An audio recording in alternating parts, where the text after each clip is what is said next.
Alors, docteur Kodjo, nous assistons à un activisme de la part de Maître Adrien Mbedi depuis quelque temps. Son rapprochement avec le président Boniaï vous inquiète-t-il, vous qui êtes un membre actif du parti Union Progressiste Le Renouveau? Non, pas du tout, pas du tout. Le rapprochement entre le président Adrien Rumbegui et le président Yahi Boni ne me quiète pas du tout. Et puis, je pense que ça n'inquiète personne.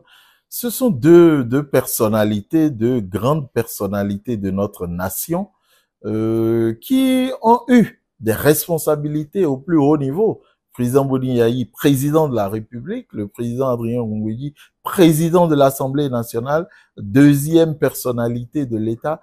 Moi, je pense que quand ces sommités se réunissent, on devrait pouvoir se réjouir, on devrait pouvoir en être fier, parce que au moins on sent là que notre pays a des personnes à qui l'on peut prétendre qu'ils sont des personnes sages. Et donc, parce que normalement, hein, dans l'inconscient de notre société, la sagesse vient avec l'âge et les personnes âgées devraient être des personnes sages.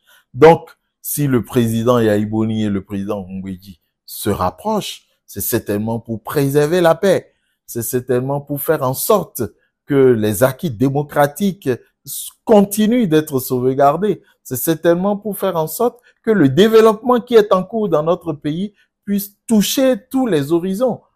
Maintenant, je ferai preuve de myopie en disant que quand même, dans les attitudes du président Yahi Boni, dans les attitudes récentes du président Adrien Rumbegui, on ne sente pas vraiment ce côté positif et on pourrait craindre que ce soit des préparatifs pour des bras de fer. Dans tous les cas, et pour ce que j'en sais, quel que soit ce qui peut être en train de se tramer, je pense que ce pays n'arrêtera pas son avancée. N'oubliez pas, hein, on nous a dit que ce passé honteux est complètement derrière nous. Et donc, ceux qui sont supposés être acteurs de ce passé honteux veulent peut-être le faire ramener, mais bon, ça ne nous inquiète pas, la vie va continuer.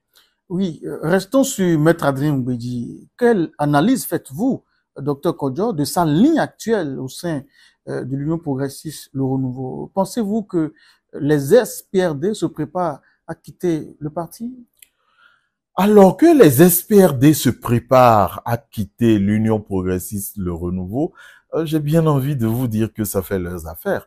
Parce que la vérité, je pense que les SPRD s'agitent et font du bruit pour très peu de choses. Ils font du bruit, c'est une tempête dans un verre d'eau en réalité. C'est une tempête dans un verre d'eau.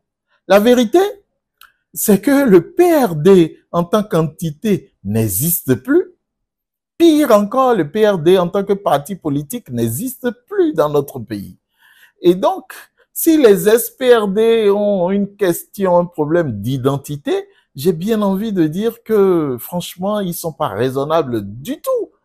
Parce que, à cette fusion, lorsque nous avons fait cette fusion en 2002, figurez-vous que l'Union progressiste de l'époque avait des membres dans la 19e circonscription et dans toutes les autres circonscriptions de notre électorale de notre pays. Et donc, à partir de la fusion, nous avons dû écarter des camarades de l'Est-Union progressiste pour faire la place aux camarades de l'SPRD pour qu'ils puissent être dans les instances dirigeantes du parti, pour qu'ils puissent être candidats aux élections, et ils ont été élus. Nous leur avons fait de la place au gouvernement, et il y a des gens, les SUP, qui sont frustrés, et qui sont même plus frustrés que les SPRD. Je pense que les SPRD, franchement, ils sont pas les seuls.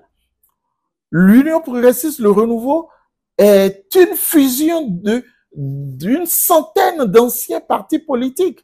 Une centaine d'anciens partis politiques. Chaque parti politique avec son fief, avec ce qu'il faut et tout le reste, que eux, ils pensent qu'ils sont mal à l'aise, qu'ils pensent qu'ils ne sont pas... J'ai envie de leur demander, mais ils s'attendaient à quoi en venant dans un grand groupe comme celui-ci? En venant dans un grand groupe, vous taisez votre orgueil, vous taisez votre amour propre pour construire un groupe. Nous sommes en train de construire un groupe. Nous avons les S-Union fait la nation parmi nous. Nous avons les S alternatives citoyennes parmi nous. Nous avons les S UDF parmi nous. Nous avons les S, et puis je pourrais vous en citer jusqu'à une centaine. Mais pourquoi les autres ne font pas ce tapage-là?